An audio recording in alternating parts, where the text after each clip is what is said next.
खिलाफत उस्मानिया के दौरान तुर्की के खलीफा सुल्तान मुराद की आदत थी कि वो भेस बदल कर अवाम की खबरगिरी करता था। उसने एक रात अपने सिक्योरिटी इंचार्ज को कहा, चलो कुछ वक्त लोगों में गुजारते हैं। शहर के एक किनारे पर पहुंचे तो देखा एक आदमी गिरा पड़ा है। बादशाह ने उसे बुलाकर देखा तो वो मुर्दा था। लोग उसके आसपास से गुजरे जा रहे थे। बादशाह बड़ा हैरान हुआ। उसने लोगों को आवाज दी, इधर आओ भाई।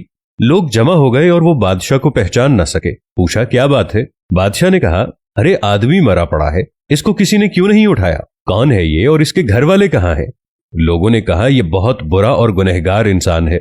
तो सुल्तान मुराद ने कहा, क्या ये उम्मत मोहम्मदिया में से नहीं है? चलो इसको उठाएं और इसके घर ले चलें। लोगों ने मैयत घर पहुंचा दी।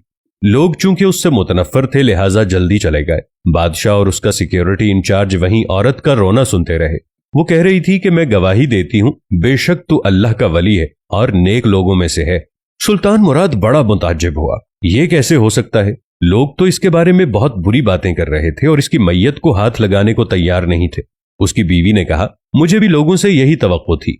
असल हकीकत यह है कि मेरा खामिंद हर रोज शराब खाने जाता, जितनी हो सके शराब खरीदता और घर लाकर गड्ढे में बहा देता और कहता कि चलो कुछ तो गुनाहों का बोझ मुसलमानों से हल्का हो। इसी तरह रात को एक बुरी औरत के पास जाता और उसको एक रात की उजरत दे देता और उसको कहता कि अपना दरवाजा बंद कर ले, कोई तेरे पास न आए।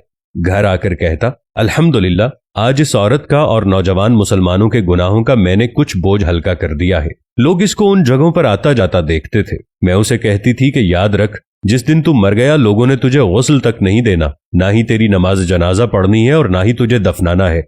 वो मुस्कुरा देता और मुझसे कहता कि घबरा मत, तू देखेगी कि मेरा जनाजा वक्त का बादशाह, उलमा और औलिया पढ़ेंगे। ये सुनकर बादशाह रो पड़ा और कहने लगा, मैं सुल्तान मुराद हूं, कल हम इसको गुस्ल देंगे, हम इसकी नमाज जनाजा भी पढ़ाएंगे और इसकी तदफीन भी हम करवाएंगे। चुनाचे उसका जनाजा बादशाह, उलमा, औलिया और कसीर आवाम ने पढ़ा।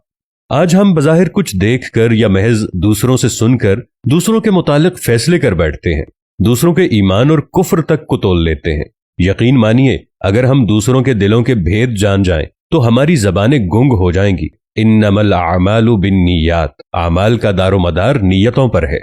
लोग तुम्हारे अमल को देखते हैं लेकिन अल्लाह तुम्हारी नीयत को देखता है। हजरत अली करमल्लाह वजहो फरमाते हैं, तुम अच्छे हो और लोग तुम्हें बुरा समझें, ये इससे लाख गुना बेहतर है कि तुम बुरे हो और लोग तुम्हारे डर और खौफ की वजह से तुम्हें अच्छा समझें। जाहिर को छोड़ दो, किसी इंसान को देखना है तो उसके बातिन को देखो।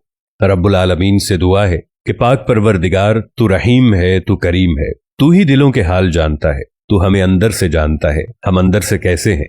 अल्लाह हमारे बातिन को भी नेक कर दे। अक्सर हम अंदर से नेक नहीं भी हैं तो भी अल्लाह से दुआ है, अल्लाह खैर वाला मामला फरमाए और हमें ऐन सिराते मुस्तकीम पर चलते हुए हिदायत नसीब फरमाए। आमीन सुम्मा आमीन। वीडियो के बारे में अपनी कीमती राय जरूर दीजिएगा। इंशाअल्लाह फिर किसी नए मौजू के साथ हाजिर होंगे। तब तक के लिए अल्लाह निगहबान।